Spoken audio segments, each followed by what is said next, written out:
klarifikasi terbarunya karena udah kehabisan omongan, ya akhirnya saling katanya oh gue cinta. Oke, kalau lu cinta ya buat kalian berdua ya kan, gue sponsorin, gue dukung, silakan kalian menikah, itu baru seksi, baru keren.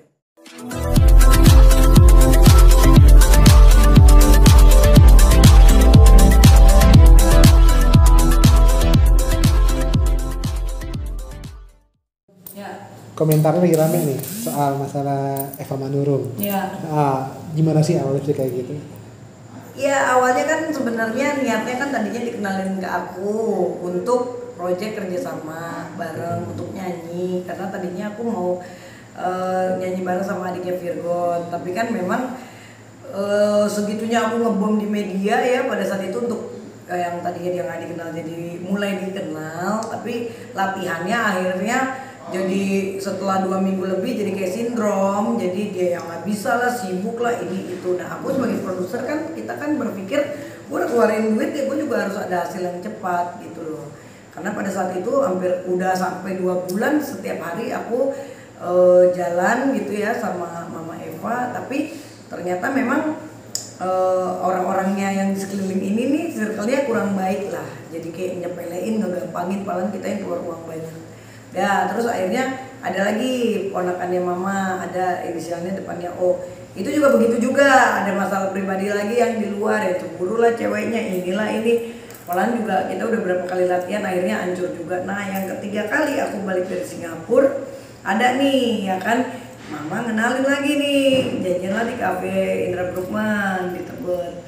Cuman aku dari awal jujur, aku kurang setuju, kurang suka karena dia terlalu hiperaktif, terlalu agresif, terus jadi kayaknya terlalu pansos. Aku kan susah ya.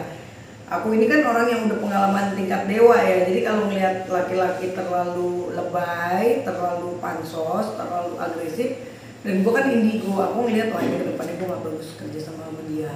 Jadi aku pada saat itu lagi diwawancara, mic-nya diambil ya kan, terus dia kita nge-gym, terus dia maunya aku harus posting foto bareng sama dia. Kalau dia posting foto aku sebenarnya nggak ada masalah, namanya kita artis, tapi kalau aku harus posting foto sama dia atau apa, aku kayaknya nggak setuju. Nah ini cowok yang deket sama Mama Eva sekarang nih. Iya, si J ini. Nah terus banyak hal yang aku sudah interogasi personal di depan Mama juga. Karena kalau sama aku nggak bisa bohong ya kan. Aku tanya nih masa lalunya kamu gimana. Ya intinya ada hal yang pribadi yang aku ngerasa nggak banget gitu. Aku bilang enggak deh, kayaknya susah nih gitu. Aku nggak bakalan masuk ke manajemennya aku. Dan pada saat itu aku udah ngomong sama Mama sampai akhirnya Mama tetap maksain gitu kan. Aku bilang emang gak ada yang lain, kenapa sih Mama harus maksain banget gitu. Kalau cuma cowok ganteng, temen gue juga banyak yang ganteng lebih dari dia gitu, dan yang mau diatur. Kalau ini kan dia yang lebih dominan gitu. Aku dia ngatur gitu ya? Dia ngatur, duit gue ngasih apa-apa juga gue gitu kan. Kok jadi gue diatur juga? Waduh ini lebih parah. Gue dulu zamannya Magali aja gue ngatur ya kan, mana bisa gue digituin gitu. Udah akhirnya aku bilang sama Mama setelah sekitar 10 harian lah, aku akhirnya menimbang dan merasa udah deh aku mundurin diri aja karena daripada nanti kita slack. Aku bilang aku batalin deh proyek nyanyi ini, aku bilang kayak gitu. Kalau dibilang tadi gue dengar bahasa lo ya, ini si J ini sempat deketin lo ya, pengen iya pansos. deketin banget, malah tadinya sempat suka sama aku gitu. Oh jadi tak ada rotan akar pun jadi kesana gitu. Iya karena aku nggak tahu ya motifnya dia, kan mungkin gini, motifnya dia mungkin tadi deketin Mama mungkin ya, atau diduga ya kan, mungkin kan tadinya dikira Mama tajir banget nih, karena kan mereka kenalannya kan di IG, di DM dulu. Awalnya kan si J ini nge-DM Mama, ternyata si J ini pernah nge-DM Eke juga dari berapa tahun lalu, tapi gua kan males, jarang banget atau bukan DM kalau nggak yang aku kenal gitu, jadi ketumpuk, aku nggak pernah. Ternyata kenalannya di DM awalnya ya kan, cantik deh ya kan si J ini pokoknya tapi kan pengakuan mereka di media katanya waktu lagi iklan lah apalah di Bogor apa di mana, tapi yang aku tahu di IG karena aku sempat lihat DM pertama kali si J itu, DM Mama pokoknya bilang perhatian lah si J ini. Ya kalau gue mah udah banyak banget cowok yang perhatian di DM ya kamu bilang gue cantik lah, seksi lah, hot mami lah, apalah, udah biasa kalau buat aku. Jadi aku nggak pernah gubris karena biasanya cowok kalau yang cuman godain kita di medsos itu pasti ada maunya kan gitu. Gue lebih suka ketemu yang emang langsung face to face gitu. Tapi kalau udah goda-goda aku nggak mempan, boro-boro mau gue deketin ya kan, untuk gue ajak bisnis juga aku nggak mau. Tapi Kan lu gitu. udah ini gak sih, udah ngira gak sih akhirnya ke Mama Eva ngejarnya gitu? Oh, jadi gini, waktu awal kan Mama Eva bilangnya mama juga udah punya pacar juga di Filipina kan gitu. Seolah-olah mama yang nggak mau. Akhirnya kan si cowok juga ngejar aku, ya nggak salah juga sih sebenarnya kalau cowoknya ngejar aku. Ya karena kan setelah dia tahu bahwa produsernya memang Barbie kan gitu, ya keluar duit Barbie ya. Wah, siapa yang nggak mau ngejar gue kan gitu. Nggak salah juga sebenarnya, tapi karena caranya itu terlalu agresif, aku nggak suka. Memang karakter aku nggak suka cowok lu mau ganteng kayak apa, lu agresif aja gue ilfil. Gue lebih suka cowok yang cool. Apalagi kalau lu minta-minta sama gue, lu maksa, terus lu lagi yang ngatur gue, lu lagi yang pengen ini, jalan sama dia juga cemburuannya parah. Kalau dia bilang iya mama sekarang cemburuan soalnya kalau aku lagi berhubungan sama cewek, telepon-teleponan. Dan dia juga apa kabarnya dulu jalan sama aku baru sekali 2 kali jalan. Aku kan masih baik sama mantan pacarku ya kan, dan mantan gue kan gak cuma 1-2 yang nelfonin gue, masih banyak banget, masih bisnis bareng. Wah itu dia cemburu lah, marah lah, apalah ini gitu, udah kayak gue yang pacarnya aja. Jadi aku ngerasa aduh ribet banget sih ini, mau kerja mau apaan gitu. Jadi aku pusing gitu, kok cowok lebih bawel daripada cewek gitu loh. Jadi aku kayak gak nyaman. Nah tapi kita tetap baik, kita tetap berteman. Sampailah pada akhirnya aku udah prediksi ini pasti bakalan ujung-ujungnya pasti bakal bikin konten yang ngikut-ngikut cara kayak aku. Bener kan? Akhirnya mereka awalnya bikin konten nih, aku perhatiin ya kan, bikin konten awalnya ceritanya makan bareng ya kan, dinner apa, tapi kan gak naik-naik. Nah tahu-tahu ya karena mereka saking pengen dua-duanya pengen naik, pengen eksis dengan cara apapun ya. Sebenarnya jujur ya, aku sebagai sahabat sebenarnya nggak setuju dengan konten-konten yang mereka buat ya.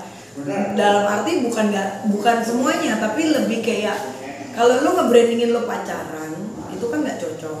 Kalaupun emang lu mau pacaran ya silakan pacaran aja, tapi nggak usah expose yang berlebihan.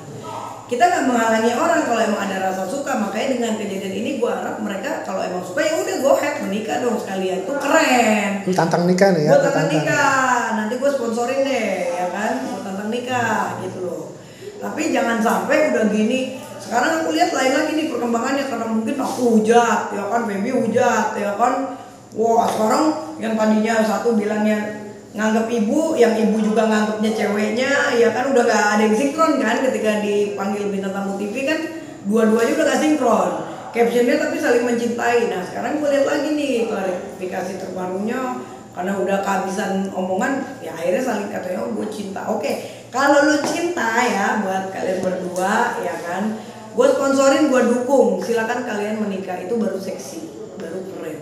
Tapi please awas ya kan, kalau udah kayak gitu harus beneran, jangan nanti cuman settingan lagi, konten-konten lagi, gimmick-gimmick. Orang tuh enek kalau yang cuman konten-konten. Karena apa, gini loh, kalau usianya masih contoh kayak gue ya kan, gue ini dengan berondong-berondong ya wajar lah, gue mapan, cantik, seksi, pinter, ada karir ya nggak. Ibaratnya duit juga nggak berseri, wajar lah kalau misalnya cowok juga. Siapa sih yang nggak naksir? Oke, Beb, apa sih yang bikin lu dikejar-kejar sama cowok? Ya satu ya, gue kan selalu wangi ya kan, gue selalu pakai parfum Barbie Kumala. Ini ada 20 varian.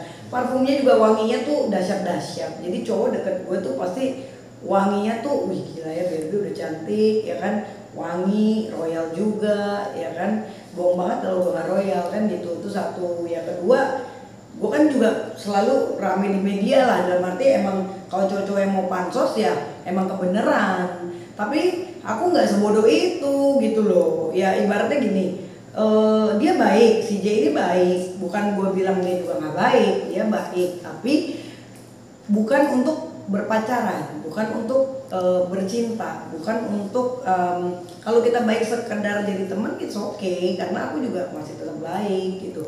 Tapi kalau untuk lebih kita sampai harus taruh dia di circle kita, aku udah bilang kalau ketemu temen aku jangan minta nomor telepon nih, di DM lagi sama dia, digodain lagi, jalan lagi di luar ini itu, ya silakan aja. Kalau mama hatinya berbaja sih nggak apa-apa ya kan.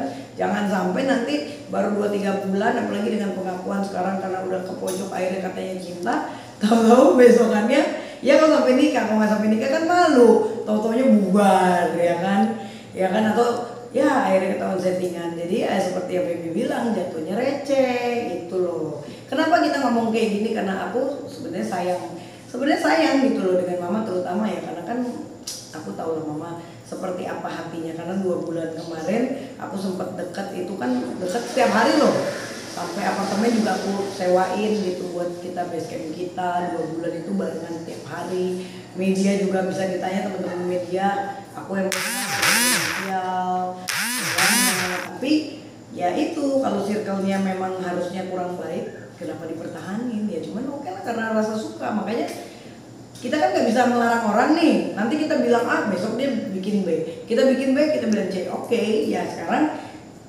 kita tantang aja gitu untuk para netizen, kita tantang, kita doakan yang terbaik. Semoga apa yang mereka publikasikan, kemesraan yang mereka, kecintaan yang mereka, keharmonisan mereka ini benar-benar sesuai fakta, bukan hanya ajang manfaat. Karena apa? Kalau si cewek dimanfaatin pasti yang ngamuk banyak. Karena biar gimana ya kan, dia juga kan pada apa ya, ibaratnya satu udah umur, kedua baper ya udah pastilah, namanya dipepet melulu tiap hari dikasih perhatian, siapa sih yang nggak baper gitu loh ya kan. Apalagi mama kan juga udah lama ya, ibarat pergaulannya kan terbatas. Kalau kayak gue kan kesana kesini, kalau mama kan mungkin pulang juga nggak bisa terlalu malam ya kan, tidur juga udah harus banyak istirahat, pergaulannya juga kan pasti sedikit. Nah ketemu cowok yang perhatian setiap hari, mami mau nyamperin mami ke Bekasi, mau ngajarin mami ini itu, tapi ujung-ujungnya kan pansos terus, ya udah ya itu resiko. Jangan lupa ya di subscribe dan nyalakan lonceng notifikasinya.